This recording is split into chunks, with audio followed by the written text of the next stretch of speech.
Hai, saya Antonius Gunadi dari Pojok Audit Internal.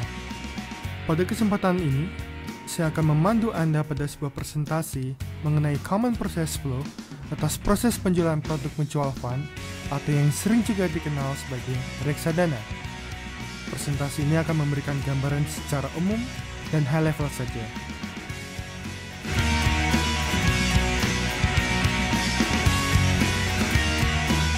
Mutual fund produk akan melibatkan dua buah institusi.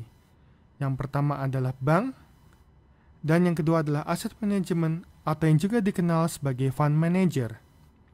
Bank mempunyai customer base yang sebagai pemilik dana, dan juga fund manager memiliki produk-produk investasi yang berasal dari keahlian mereka dalam mengelola dana. Kedua institusi ini akan bekerja sama dalam memasarkan produk-produk reksadana ini. Bank akan kemudian bertindak sebagai agen penjualan, dan fund manager bertindak sebagai manajer investasi. Seorang nasabah yang ingin mengelola dananya akan memerlukan sebuah bank. Biasanya nasabah ini akan dilayani oleh seorang banker atau yang juga sering disebut sebagai relationship officer. Sebelum bank bisa menjual produk mutual fund, bank perlu dan wajib mengetahui apa tujuan dari investasi nasabah, bagaimana pandangan nasabah mengenai risiko, dan berapa lama waktu investasi yang nasabah bersedia untuk terikat. Hal-hal ini biasanya disebut dengan risk appetite atau juga dikenal dengan risk profile. Secara umum, nasabah akan dikelompokkan dalam 3 kelompok risk profile, yaitu konservatif, balanced, dan agresif. Pihak bank harus dapat mengakses hal ini secara akurat dan tepat.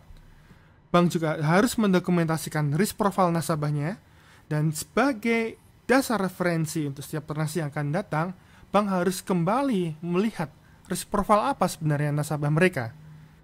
Setelah mengetahui risk profile dari nasabahnya, pihak bank baru bisa mencocokkan produk investasi apa yang cocok dan sesuai untuk nasabah yang bersangkutan.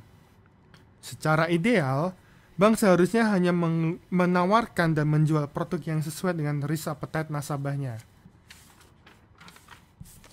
Jika nasabah menemukan yang dia suka, dia akan membeli produk tersebut melalui pihak bank.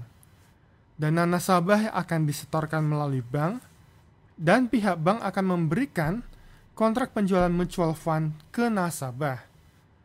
Perlu diingat di sini bahwa bank hanyalah bertindak sebagai agen penjual, sehingga secara makro, hal ini akan nampak sebagai berikut. Nasabah membeli produk melalui bank, dana berpindah dari nasabah ke bank, bank sebagai agen penjual akan meneruskan dana ini untuk dikelola oleh manajer investasi. Nah, manajer investasi sebagai pengelola dana akan menerbitkan kontrak investasi yang diberikan melalui bank kepada investornya, yaitu nasabah bank. Fund manager kemudian berdasarkan kontrak perjanjian ini akan mengelola uang tersebut sehingga bertambah banyak.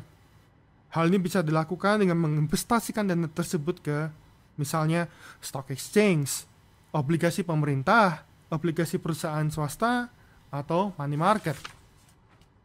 Tujuan utamanya tentu adalah mengelola dana awal sehingga bertambah banyak. Di akhir hari, fund manager akan memperoleh revenue dari fee dan margin. Pihak bank akan menerima komisi sebagai agen penjualan, dan nasabah menerima dana mereka yang telah berlipat ganda.